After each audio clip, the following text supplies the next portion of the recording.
இந்திய விண்வெளி ஆராய்ச்சி மையமான இஸ்ரோவுக்கு ஆந்திர மாநிலம் ஸ்ரீஹரிகோட்டாவில் உள்ள சதீஷ் தவான் விண்வெளி மையத்தில் 2 ராக்கெட் ஏவுதளங்கள் இருக்கின்றன. இங்கிருந்து PSLV, GSLV போன்ற ராக்கெட்டுகள் மூலம் செயற்கைக்கோள்கள் விண்ணில் ஏவப்படுகின்றன. 10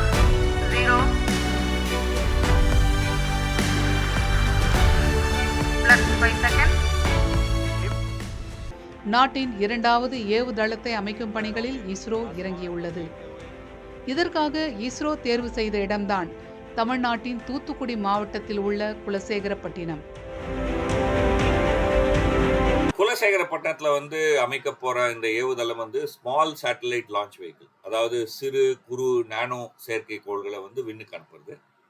சுமார் 200-300 கிலோமீட்டர் உயரத்திற்கு ஏவரா மாதிரியான ஒரு குட்டி ராக்கெட், ரொம்ப குறைவான எடை இருக்கக்கூடிய ஒரு 100 கிலோ, 50 கிலோ, 500 கிலோ இருக்கக்கூடிய ராக்கெட்டை ஏவரா மாதிரியான ஒரு ஏவுதளம் தான் அங்கே அமைக்க போறாங்க. பெரிய ராக்கெட் இல்லை.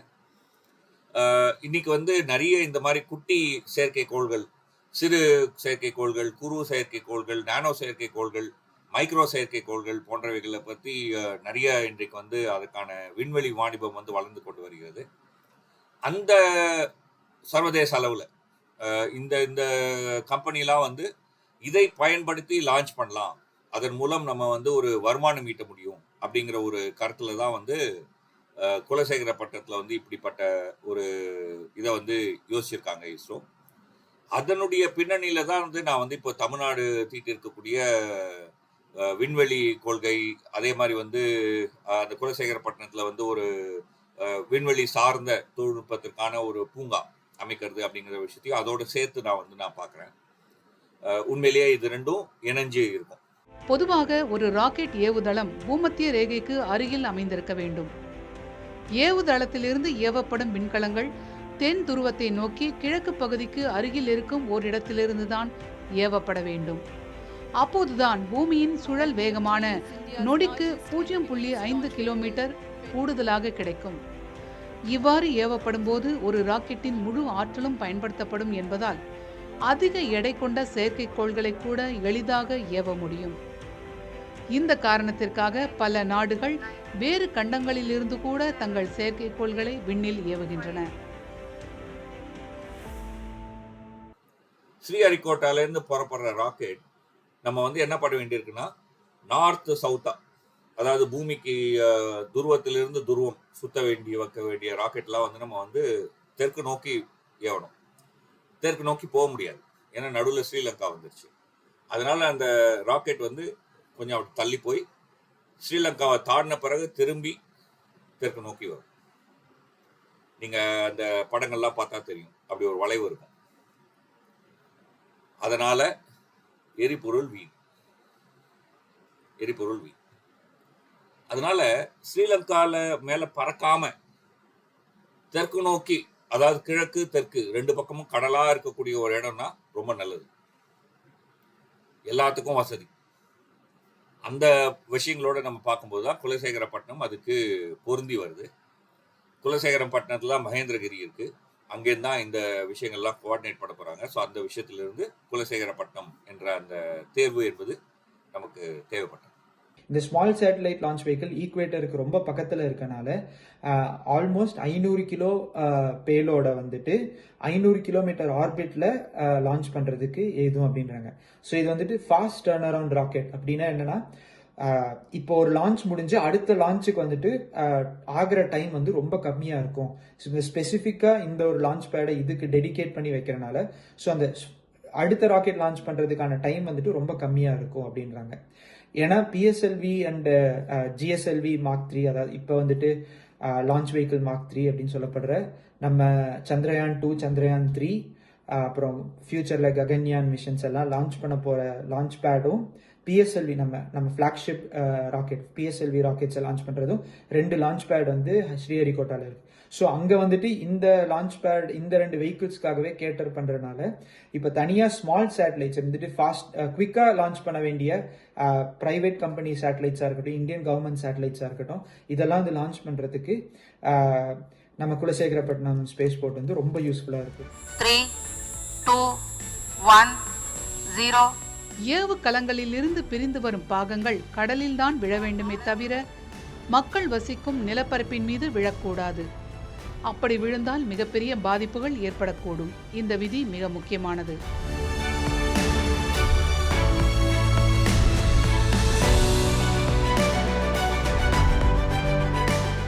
இந்த விதியை கருத்தில் கொண்டு ஸ்ரீஹரிகோட்டாவிலிருந்து ஏவப்படும் ராக்கெட்டுகளின் பாகங்கள் இலங்கை நாட்டின் மீது விழுந்துவிடக்கூடாது என்பதால் ராக்கெட்டுகள் டாக்லெக் மேனுவர் எனும் முறையில் விண்ணில் ஏவப்படுகின்றன. ஆனால் இந்த முறையில் ஏவும்போது எரிபொருள் அதிகமாக செலவாகும். Stage performance normal. आरओडी के भी घोषणा के अनुसार प्रथम चरण का निष्पादन सामान्य होता हुआ। எனவே புதிய ஏவுதளம் இலங்கை நாட்டிற்கு பாதிப்பு ஏற்படுத்தாத வகையிலும் எரிபொருளையும் செலவுகளையும் மிச்சப்படுத்தும் வகையிலும் இருக்க வேண்டும். पूरे नियंत्रण तंत्र सामान्य काम करते हुए। அது மட்டுமன்றி ஏவுதளம் அமைக்கப்படும் பகுதியில் காற்றின் வேகம் 30 கிலோமீட்டருக்கும் குறைவாக இருக்க வேண்டும். மேலும் அந்த பகுதி குறைந்த காற்றழுத்த தாழ்வு மண்டலம் உருவாகக்கூடிய பகுதியாக இருக்கக்கூடாது.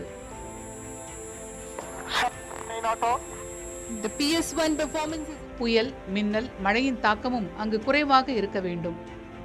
தூத்துக்குடி மாவட்டத்தின் குலசேகரப்பட்டினம் மேலே சொன்ன அத்தனை அம்சங்களையும் கொண்ட ஓர் இடமாக உள்ளது. எனவேதான் இஸ்ரோ இதனை தேர்வு செய்திருக்கிறது. ஒரு ஒரு ஏவுதளத்தை நம்ம அமைச்சா அங்க வந்து 2-3 லான்ச்சிங் பேட் அப்படின்னு சொல்லுவாங்க. அந்த ஏவு முனையம் அப்படிங்கிறத வந்து நம்ம பல அமைக்க முடியும். இப்போ ஸ்ரீஹரிகோட்டால 2, இப்போ வந்து 3வது ஒன்று கூட கட்டப்படுறாங்க. ஏன்னா அந்த அளவுக்கு நமக்கு ஏவர அவசியம் வந்துச்சுன்னு சொன்னா, குலசேகரப்பட்டினத்தில் வந்து இன்னைக்கு நம்ம செய்ய போது வந்து எல்லா விதமான ராக்கெட்டுக்கும் இல்லை. பெரும்பாலும் வந்து குலசேகரப்பட்டினத்திலிருந்து ஏவக்கூடிய ராக்கெட் வந்து பார்த்தீங்கன்னா small satellite launch vehicle, SSLV அப்படின்னு சொல்லுவாங்க. அந்த ஒரு சிறு ரக ராக்கெட்டை தான் வந்து மெயினாக யோசிக்கிறாங்க. அதனால தான் அந்த குட்டி ராக்கெட்டாக இருக்கிறதுனால கொஞ்சம் தான் எரிபொருள் இருக்கும். எரிபொருள் வீணாகாமல் நம்ம மேக்சிமம் செயல்படுத்த முடிஞ்சு அவ்வளோ நல்லது. அதனால தான் வந்து அந்த குலசேகரப்பட்டினத்தில் வந்து தேர்வெடுத்திருக்காங்க. அந்த ஸ்மால் சேட்டலைட் லான்ச் வெஹிக்கிள்க்கு வந்து இப்போதைக்கு ஒரு ஏவுதளம் அப்படிங்கிற மாதிரி, ஏவு முனை அப்படிங்கிற மாதிரி தான் வந்து யோசிக்கிறாங்க. பட் அதே இடத்துலயே நம்ம வந்து கூடுதலாக செய்யலாம். அதுக்கு வந்து கூடுதலாக நிலம்லாம் தேவையில்லை. அமெரிக்கா பார்த்தோம்னா அவங்க கேப் கெனாவரல் லான்ச் சைட்ல அங்க தேவையான ரிசர்ச்சஸ் அண்ட் டெவலப்மெண்ட் எல்லாம் வந்து அங்கேயே நடக்கிற மாதிரி வச்சிருக்காங்க. பிளஸ் இவங்க இது மட்டும் இல்லாமல் மல்டிபிள் லான்ச் சைட்ஸ் வச்சிருக்காங்க. இன்னொன்று வந்து கலிஃபோர்னியா சைடு, அதாவது அந்த கோஸ்ட்ல இருக்கிற பார்த்தீங்கன்னா அங்கே வந்து ஜெட் ப்ரொபல்ஷன் லெபார்டரி, அதாவது ஸ்பேஸ் ப்ரோக்ராம் டெவலப் ஆகிறதுக்கான மெயின் காரணம் வந்து இந்த ஜெட் ப்ரொபல்ஷன் லெபார்டரி ஒரு மெயின் இடம் பிடிச்சிருக்கு. நம்ம இந்தியாவில் வந்து விக்ரம் சாராபாய் ஸ்பேஸ் சென்டர் மாதிரி ப்ரொப்பல்லன்ஸ் அண்ட் ராக்கெட்ரி சயின்ஸ் வந்துட்டு இனிஷியலாக டெவலப் பண்ண இடம் வந்து அங்கே தான். ஸோ இந்த மாதிரி அங்கே வந்துட்டு இப்போ அந்த ஹோல் டவுனே வந்துட்டு இந்த ஒரு மெயின் இண்டஸ்ட்ரினால தான் எக்கானமி டெவலப் ஆகுது. அதே மாதிரி இந்த குலசேகரப்பட்டினத்துலேயும் இப்போ வரப்போகிற இந்த ஸ்பேஸ் போர்ட்னால பெரிய இண்டஸ்ட்ரியல் அண்ட் எக்கனாமிக் டெவலப்மெண்ட் இருக்கும்னு எக்ஸ்பெக்ட் பண்ணுறாங்க. ஸ்ரீஹரிகோட்டா பூமத்திய ரேகை பகுதியிலிருந்து 13.72 டிகிரி வடக்கில் அமைந்துள்ளது. ஆனால் குலசேகரப்பட்டினம் 8.36 டிகிரி வடக்கில் உள்ளது. எனவே குலசேகரப்பட்டினத்திலிருந்து ராக்கெட் ஏவும் போது அதிக அளவில் எரிபொருள் மிச்சமாகும். அதோடு ராக்கெட்டின் வேகத்தை நொடிக்கு 1/2 கிலோமீட்டர் வீதம் அதிகரிக்க முடியும். வழக்கமாக ஸ்ரீஹரிகோட்டாவிலிருந்து செலுத்தப்படும் ராக்கெட்டுகள் இலங்கை மீது பறந்து விடாமல் இருக்க அல்லது ராக்கெட்டுகளிலிருந்து பிரிந்து விழும் பாகங்கள் இலங்கை மீது விழாமல் இருக்க கிழக்கு நோக்கி ஏவப்பட்டு பின்னர் தென் துருவம் நோக்கி திருப்பப்படுகிறது. ஆனால் குலசேகரப்பட்டினத்திலிருந்து ஏவும் போது இந்த பிரச்சனை எழாது என்கிறார்கள் விஞ்ஞானிகள்.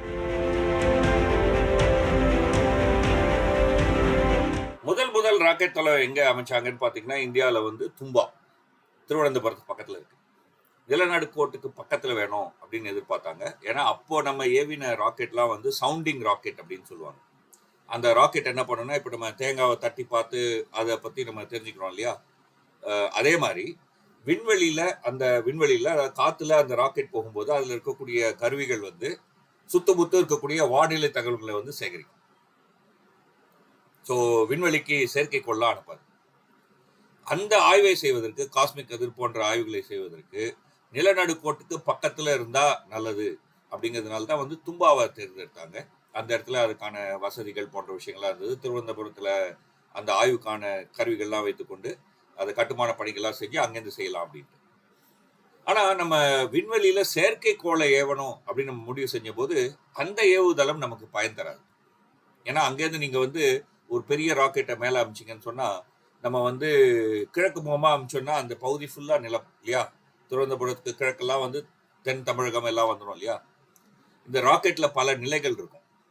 2 stage rocket, 3 stage rocket, 4 stage rocket அப்படின்லாம் சொல்லுவாங்க இல்லையா. அது பற்றில அந்த நீங்கள் பார்த்தீங்கன்னா தூண் மாதிரி மையமாக இருக்கக்கூடிய ராக்கெட்டை சுற்றி குட்டி குட்டி ராக்கெட்லாம் இருக்கும், பூஸ்டர்னு சொல்லுவாங்க. அதெல்லாம் கழட்டி விட்டுருவாங்க, அதில் எரிபொருள் தீர்ந்து கழட்டி விட்டுருவாங்க. ஸோ மனிதர்கள் இருக்கக்கூடிய பகுதியில் அது விழ முடியாது. அதனால தான் வந்து பொதுவாக பார்த்தீங்கன்னு சொன்னால் எல்லா ராக்கெட் ஏவுதளத்தினுடைய கிழக்கு பகுதியில் கடல் அல்லது பாலைவனம் இருக்கும். பெரும்பாலும் கிழக்கு நோக்கி ஏவற மாதிரி தான் ராக்கெட் தளங்களை வைத்திருப்பாங்க. அதனால தான் ஐரோப்பா வந்து தன்னுடைய பகுதியில் வைக்க முடியல அப்படிங்கிறதுனால தென் அமெரிக்காவில் கொண்டு போய் கிழக்கு முகமாக கடல் இருக்கக்கூடிய பகுதியில் அவங்களுடைய பிரெஞ்சு கயானான்னு சொல்கிற இடத்துல அவங்களுடைய ஏவுதளத்தை வச்சுருக்காங்க. எங்கேயோ ஒரு இடத்துல இருக்கு, ரைட். இது வந்து குறைவான எரிபொருளை பயன்படுத்தி நிறைவாக செயல்படுவதற்கு வந்து பயன் தரும். இப்போ நம்ம லான்ச் பண்ணுற ராக்கெட்ஸ் எல்லாமே போலார் ஆர்பிட், அதாவது நார்த் போல் சவுத் போல் இந்த நார்தர்ன் டைரக்ஷன் சவுதர்ன் டைரக்ஷனில் சுற்றுற ஆர்பிட்ஸ் எல்லாத்துக்கும் போகணும்னா லான்ச் பண்ணும்போது அது வந்து ஸ்ரீலங்கா மேலேருந்து தான் போகும். ஸோ அப்போ அந்த நம்ம நாட்டை விட்டு வெளிநாட்டு வழியாக போகும்போது அங்கே கோளாறுகள் ஏதோ நடந்துருச்சுன்னா அந்த ராக்கெட் வந்து வெடிச்சதுன்னா மிச்ச நாட்டுகளுக்கு ஆபத்து ஏற்படும் அப்படின்றதுக்காக இஸ்ரோ என்ன பண்ணுறாங்கன்னா ஸ்ரீலங்காவை சுற்றி போகிறாங்க, southern south pole side orbit போகணுன்னா. ஸோ இந்த மெனோவர் அந்த டீவியேஷன் பாத்லேருந்து இந்த டீவியேட் ஆகி போகிறனால அதிக ஃபியூவல் செலவு ஏற்படும். ஸோ இதுதான் மேஜர் காரணம். ஸோ இப்போ என்ன பண்ணுறாங்கன்னா அதை விட சதர்ன் பார்ட்டில் இருக்க குலசேகரப்பட்டினத்தில் இந்த லான்ச் சைட் வைக்கிறனால இதை வந்து ஓவர் கம் பண்ணலாம் நம்ம. திருநெல்வேலி மாவட்டம் மகேந்திரகிரியில் ராக்கெட்டுக்கான கிரையோஜெனிக் என்ஜினின் எரிபொருளான திரவ ஹைட்ரஜனும், கேரள மாநிலம் தும்பாவில் ராக்கெட் பாகங்கள் போன்றவையும் தயாரிக்கப்படுகின்றன. அங்கிருந்து வெகு தொலைவில் ஆந்திராவில் அமைந்துள்ள ஸ்ரீஹரிகோட்டாவிற்கு அவற்றை கொண்டு செல்வதில் காலதாமதம், பாதுகாப்பு பிரச்சனை, கூடுதல் செலவு, சேதம் போன்ற நடைமுறை சிக்கல்கள் உள்ளன. ஆனால் மகேந்திரகிரி மற்றும் தும்பாவுக்கு ஓரளவு அருகில் குலசேகரப்பட்டினம் இருப்பதால் இந்த பிரச்சனைகள் ஏற்படாது. குலசேகரப்பட்டினத்திலிருந்து ஏவப்படும் ராக்கெட்டுகள் தெற்கு திசையை நோக்கி சில கட்டுப்பாடுகளோடு விண்வெளியில் செலுத்த முடியும்.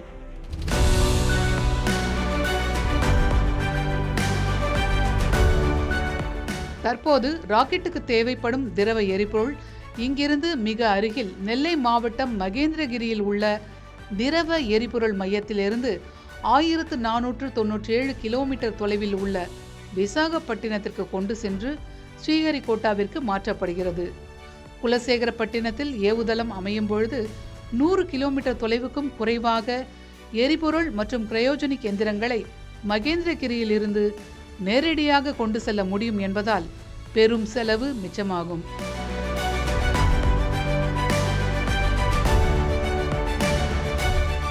தற்போது சிறிய ரக SSLV ராக்கெட் மற்றும் தனியார் ராக்கெட்டுகளை விண்ணில் அனுப்புவதற்கு குலசேகரப்பட்டினம் தேர்வு செய்யப்பட்டுள்ள நிலையில் வருங்காலத்தில் ஸ்ரீஹரிகோட்டாவை விட குலசேகரப்பட்டினத்தில் அதிக எடையுள்ள விண்கலத்தை விண்வெளிக்கு செலுத்த முடியும். இஸ்ரோ எடுத்திருக்கக்கூடிய முடிவின் அடிப்படையில் இந்த ஸ்மால் சேட்டலைட் லான்ச் வெஹிக்கிளில் வந்து தயாரிக்கிறது, அதை வந்து ஏவறது, அதில் இருக்கக்கூடிய அந்த வாணிபத்தை செய்வது போன்ற விஷயங்கள் எல்லாவற்றிலையும் வந்து ஸ்டார்ட் அப் அப்படின்னு சொல்லக்கூடிய தொழில் முனைவோரை முன்னிறுத்தி நம்ம செய்யணும் அப்படின்னு வந்து யோசிக்கிறாங்க. இந்தியாவில் வந்து ஒரு ஏரோஸ்பேஸ் இண்டஸ்ட்ரீஸ் வளர்வதற்காக அப்படிங்கிற யோசனையில் இருக்குது. அப்படி வந்ததுன்னு சொன்னாக்கா அவைகள் வந்து எங்கேயாவது ஒரு இடத்துல இருக்கணும் இல்லையா. அதுக்கு வந்து உங்களுக்கு இந்த விண்வெளி தொழில் பூங்கா வந்து பெருமளவுக்கு உதவி செய்யும். அதன் மூலம் தமிழ்நாட்டில் இருக்கக்கூடிய பல்வேறு பொறியியல் கல்லூரியில் இருக்கக்கூடிய நம்முடைய மனித வளங்கள், தமிழ்நாட்டு மனித வளங்கள் போன்ற விஷயங்களை அங்கே வந்து பயன்படுத்த முடியும். வேலைவாய்ப்பு போன்ற விஷயங்களுக்கெல்லாம் இதோடு தொடர்புடைய ஒரு விஷயம். இந்த பின்னணியில் தான் வந்து நான் வந்து அந்த தொழில் பூங்காவை பற்றி நான் பார்க்குறேன். உண்மையிலேயே இப்படிப்பட்ட ஒரு தொழில் பூங்கா அமைத்து நம்ம வந்து அடுத்த ஒரு வித்தியாசமான ஒரு தொழிலில் ஈடுபடலாம் என்ற ஒரு கருத்தை வந்து டாக்டர் மயில்சாமி அண்ணாதுரை அவர்கள் தான் தங்களுடைய ஒரு ஆய்வின் மூலம் தயாரிச்சிருந்தாங்க. அந்த ஆய்வு திட்டத்தின் அடிப்படையில் இந்த விஷயங்கள் நடைபெறுவது என்பது உண்மையிலேயே ரொம்ப மகிழ்ச்சிகரமான ஒரு விஷயம், நல்ல விஷயம், வரவேற்க தகுந்த ஒரு விஷயம். இந்த 2000 ஏக்கர் ப்ரொப்பலண்ட் இண்டஸ்ட்ரியல் பார்க்னால ஒரு பெரிய அட்வான்டேஜ் என்னன்னா, ராக்கெட்டுக்கு தேவையான மேனுஃபேக்சரிங், அது எலக்ட்ரிக்கல் மேனுஃபேக்சரிங்காக இருக்கட்டும், மெட்டல் மேனுஃபேக்சரிங்காக, ஷீட் மெட்டல் மேனுஃபேக்சரிங்காக இருக்கட்டும், space industrial manufacturing, especially propellant and oxidiser அந்த மேனுஃபேக்சரிங் ஆகட்டும், எல்லாமே வந்துட்டு லான்ச் சைட்டுக்கு பக்கத்திலே இருக்கிறது ஒரு பெரிய அட்வான்டேஜ். ப்ளஸ் என்னன்னா, ஆக்சிடென்ட்ஸ் நடக்கிறத கம்மிப்படுத்தலாம். ப்ளஸ் இதுக்கு ஒர்க் பண்ணுற பேக்எண்டில் இருக்க ரிசர்ச்சர்ஸ், அனாலிசிஸ், அந்த கமாண்ட் சென்டரில் ஒர்க் பண்ணுற ஈச் அண்ட் எவ்ரி பர்சன்ஸோட பொசிஷன்ஸும் வந்துட்டு லான்ச் சென்டருக்கு பக்கத்திலே இருந்துச்சுன்னா அவங்களுக்கு வந்து ரொம்ப சப்போர்ட்டிவாக இருக்கும். அதனால தான் இந்த ஸ்பேஸ் ப்ரொப்பலண்ட் இண்டஸ்ட்ரி பார்க்கும் வருது. ஸோ இதில் இன்னொரு அட்வான்டேஜ் என்னன்னா, கவர்மெண்ட் அனௌன்ஸ் பண்ணபடி local resources and local engineers and ரிசர்ச்சர்ஸை எம்ப்ளாய் பண்ணுறதா சொல்லியிருக்காங்க. ஸோ தமிழ்நாட்டுக்கு இது ஒரு பெரிய அட்வான்டேஜாக இருக்கும். தமிழ்நாடு அரசு கடந்த வருடம் பாதுகாப்புத்துறை மற்றும் விண்வெளித்துறைக்கான கொள்கையை வெளியிட்டது.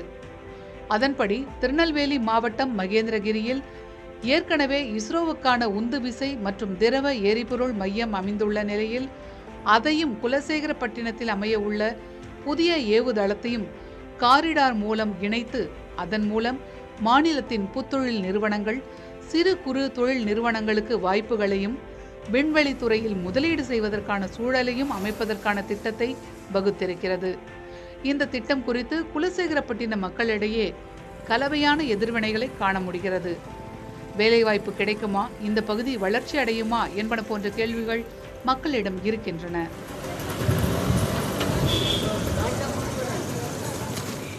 நேர்முகமாகவும் மறைமுகமாகவும் மக்களுக்கு நிறைய வேலைவாய்ப்புகளுக்கு வாய்ப்பு இருக்குது. அதே நேரத்தில் வந்து தூத்துக்குடி மாவட்டமும் வளர்ச்சி அடைகிறதுக்கு வாய்ப்பு இருக்குது. குலசேகரப்பட்டினத்தில் ராக்கெட் ஏவுதளம் அமைக்க அரசு இதுவரை எந்த ஒரு சட்ட விதிகளையும் முறையாக பின்பற்றவில்லை. குறிப்பாக மக்களிடம் கருத்து கேட்பு கூட்டம் நடத்தவில்லை.